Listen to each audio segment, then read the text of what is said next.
On est dans le jardin, tranquille, et mon épouse, encore une fois, me dit « Gilles, regarde, elles sont revenues. »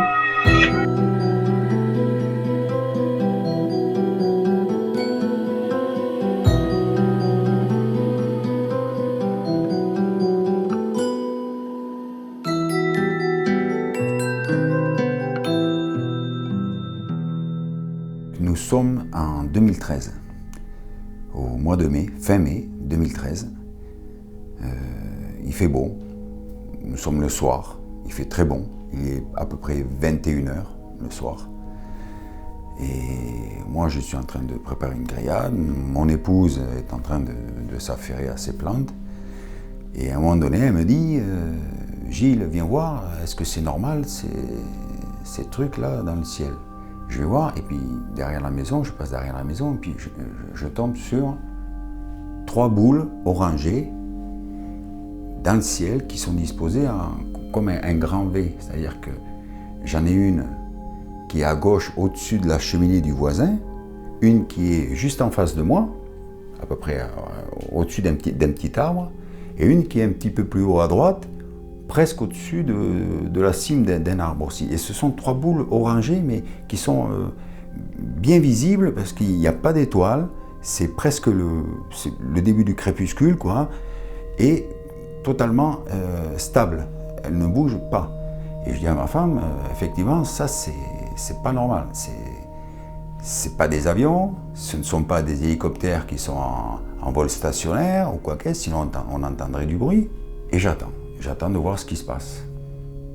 Donc je reste là, 1 minute, 2 minutes, 5 minutes, rien ne se passe. Et au bout de presque 10 minutes, je m'aperçois que celle qui est à gauche, au-dessus de la cheminée, commence à descendre. 4-5 secondes après, qu'est-ce qui se passe? C'est celle du milieu qui est juste en face de moi qui commence à descendre pareil, aussi lentement que la première. 3-4 secondes après, c'est celle de droite qui descend à travers, derrière l'arbre jusqu'à ne plus être visible, quoi. J'attends, moi, pour savoir un peu ce qui va se passer, et bon, les minutes passent et il ne se passe plus rien.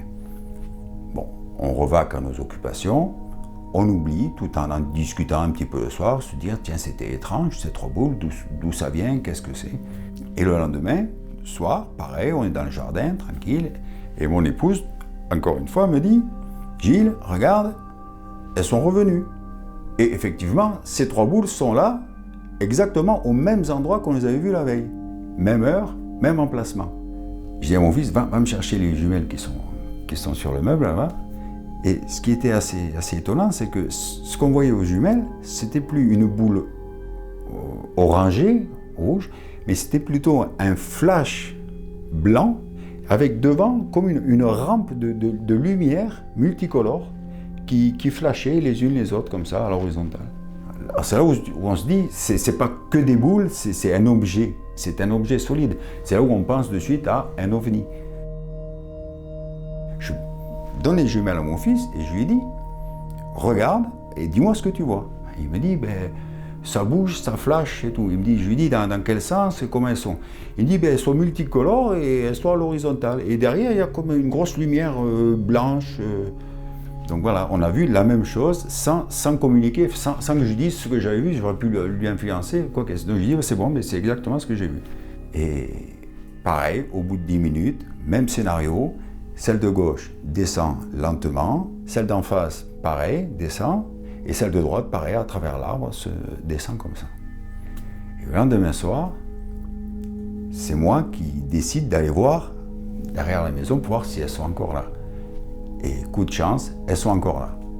Donc 3 soirs de suite, à la même heure, vers 21h, toujours celle de gauche au-dessus de la cheminée, celle d'en face juste au-dessus de l'arbre, et celle de droite, elle était montée un petit peu plus, c'est-à-dire qu'au lieu d'être cachée presque à la cime de l'arbre, elle était au-dessus de la cime de l'arbre. Et elles étaient quand même espacées à longueur de bras, je veux dire, à 1 mètre, les unes des autres, donc elles étaient bien séparées les unes des autres. Donc j'attends de voir. Celle de gauche descend. Ce qui était différent, c'est que celle d'en haut à droite, elle est partie en diagonale vers celle du milieu pour aller la rejoindre. Et celle qui attendait, si on peut dire, elle est partie à une vitesse fulgurante vers la gauche. Alors, une vitesse phénoménale, comme ça. et hop, elle s'est éteinte.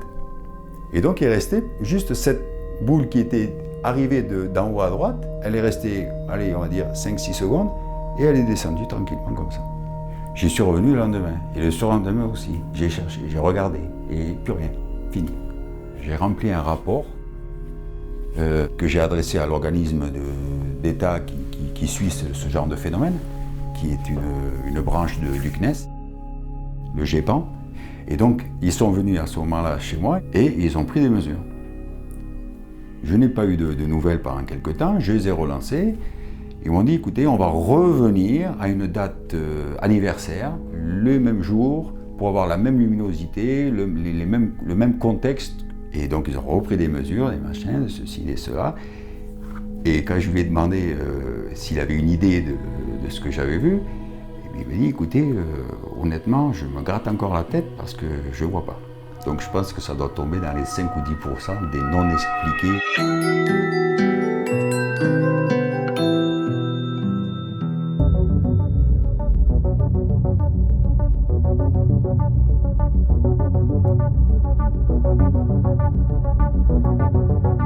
Et à un moment donné, elle me dit, Gilles, viens voir, est-ce que c'est normal ces trucs-là dans le ciel?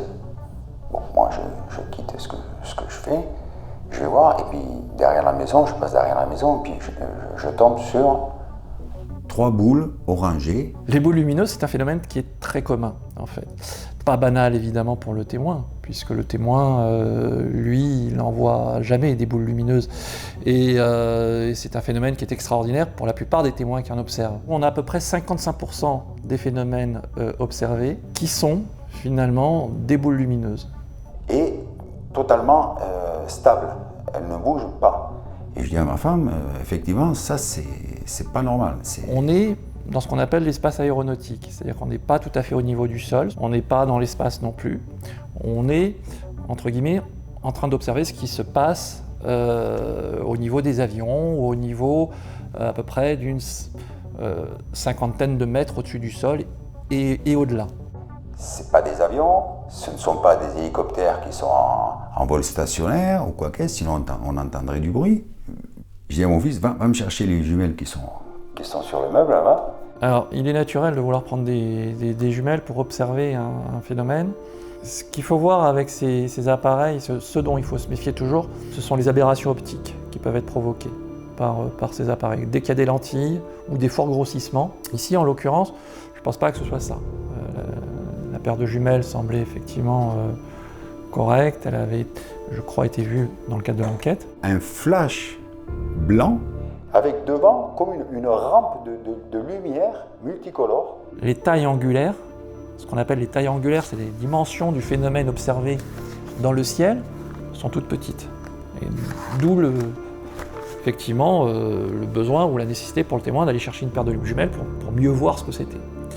Et dès qu'on parle de petite taille angulaire, effectivement, on est confronté à une difficulté, c'est-à-dire qu'on manque de détails.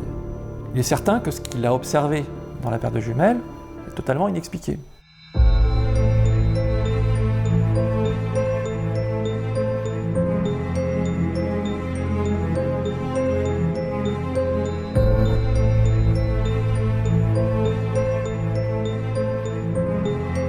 C'est là où on se dit, c'est un objet solide. C'est là où on pense de suite à un ovni.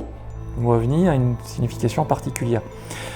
OVNI, ça veut dire objet volant non identifié. Et objet a cette signification particulière de matérialisation physique de quelque chose qui est solide en général. Dans l'esprit des gens, c'est plutôt, entre guillemets, de la tôle et du boulon, quelque chose qu'on peut toucher. Est-ce que là, en l'occurrence, le phénomène était matériel, physique, on n'en sait rien. On ne peut objectivement pas le dire. Et c'est pour ça que l'organisme officiel, le GIPAN, qui traite de ces phénomènes, utilise la terminologie de PAN, de phénomène aérospatial non identifié. Je donnais les jumelles à mon fils. On a vu la même chose sans communiquer, sans que je dise ce que j'avais vu, j'aurais pu lui influencer ou quoi que ce soit. Je dis c'est bon, mais c'est exactement ce que j'ai vu. Objectivement, il y a eu quelque chose.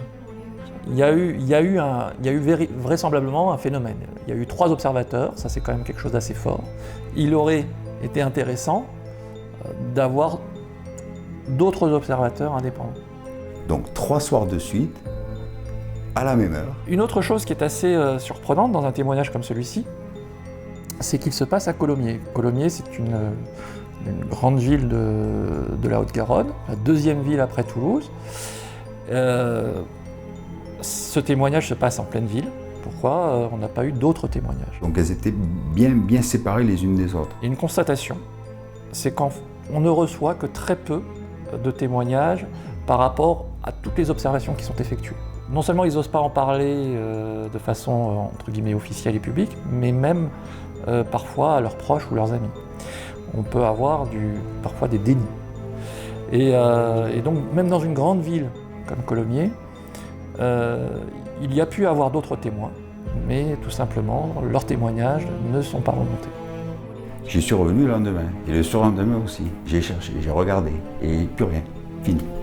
Mais pour autant, ce que j'ai noté, c'est que dans le passé, et à cette époque-là, il y a eu d'autres observateurs sur Colomiers, d'autres témoins, qui ont aussi vu des boules lumineuses.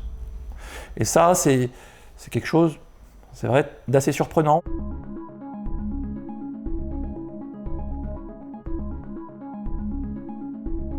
J'ai rempli un rapport que j'ai adressé à l'organisme d'État qui suit ce genre de phénomène, le GEPAN. Et donc, ils sont venus à ce moment-là chez moi et ils ont pris des mesures. L'objectif de l'enquête, c'est de faire sortir l'histoire de la réalité individuelle, en croisant des éléments personnels avec des éléments extérieurs. On va aller chercher des informations soit auprès d'autres témoins, soit auprès d'éléments qui auront été collectés par des systèmes d'enregistrement, par exemple la météo, par exemple des cartes satellites, par exemple des photos qui ont été prises. Donc je pense que ça doit tomber dans les 5 ou 10% des non expliqués du GEPAN, quoi. Il y a Carl Sagan qui disait « un phénomène extraordinaire, preuve extraordinaire ». C'est-à-dire que plus le phénomène est étrange, plus il est incroyable, plus il va vous falloir d'informations pour aller quelque part le raconter, le rendre crédible aux yeux des autres. Et c'est le cas de ce témoignage. Le témoignage est aujourd'hui classé C par le GEPAN, parce que justement, il est assez étrange et il n'y a pas eu d'hypothèse testée qui ait réussi à faire preuve. Et du coup, compte tenu de cette étrangeté, il mériterait d'avoir un peu plus d'informations encore. Le fait de croire quand même qu'on est tout seul dans l'univers, il faut être quand même sacrément égoïste quand même. Ouais.